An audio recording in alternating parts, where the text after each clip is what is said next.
పదేళ్ల టీఆర్ఎస్ ప్రభుత్వంలో ఆర్టీసీ ఆస్తులను ధ్వంసం చేసి కుదేలు చేసి కబ్జాలు చేసి ఆర్టీసీ ఉద్యోగులు ఆత్మహత్య కారణమైన వీళ్ళు ఇవాళ ఆర్టీసీ గురించి మాట్లాడుతున్నారు. అదే కాకుండా పేదవాళ్ళు ఎక్కేది ఆర్టీసీ బస్సులు, అలాంటి బస్సుల రేట్లు పెంచి ఇవాళ ఆడవాళ్ళు బస్సులలో వస్తే తట్టుకోలేకపోతున్నారు. నేను ఒకటే సూటిగా అడుగుతున్నా, ఆర్టీసీ ఫ్రీ బస్ పెట్టొద్దా?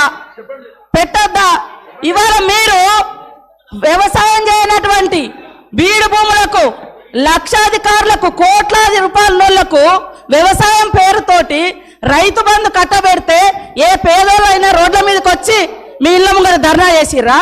ఈ రోజు ఆటోలను ముందు పెట్టి మీ అధికారం రావాలని ఎప్పుడు మీరు సెంటిమెంట్లను వాడుకొని ఒకరిని ముందు పెడతారు, ఆ తర్వాత మీరు వెనక నుంచి వస్తారు. ఇది మీ నైజం. గతంలో కూడా అగ్గిపుల్లలు దొరకక డ్రామాలు చేస్తే పాపం వేరే పిల్లలు ఆత్మహత్య చేసుకున్నారు. అంటే చేయకూడదా అంటారు. మరి మీరు లక్షల రూపాయలు కోట్ల రూపాయలు ప్రజల మీద అందరి మీద పన్నులేసి ఆ వచ్చిన ధనము రైతు బంధుల పేరుతోటి ఏ పేద మహిళకు ఏ పేదోళ్లకు రూపాయి దక్కలేదు. కానీ మీరు మాత్రము లక్షలు ఎత్తుకున్నప్పుడు ఏ పేదోళ్ళన్న రోడ్ల మీదకి వచ్చి మాకెందుకు ఇవ్వలేదని అడిగిచ్చేటట్టుగా మేమన్నా రెచ్చగొట్టినామా? ఇవాళ అక్క చెల్లెళ్ళు అడుగుతున్నారు, నెలకు 5-6 వేలు మాకు మిగులుతున్నాయి ఆర్టీసీ బస్ తోటి. అంటే వీళ్ళు ఎందుకు తట్టుకోలేకపోతున్నారో నేను అడుగుతున్నా.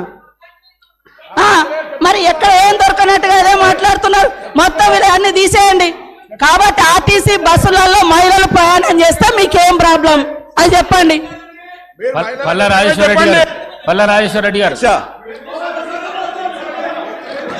ఏమధ్యక్ష ఇది?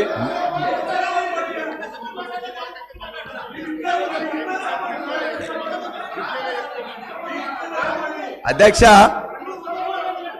ఇప్పుడు ముఖ్యమంత్రి గారిని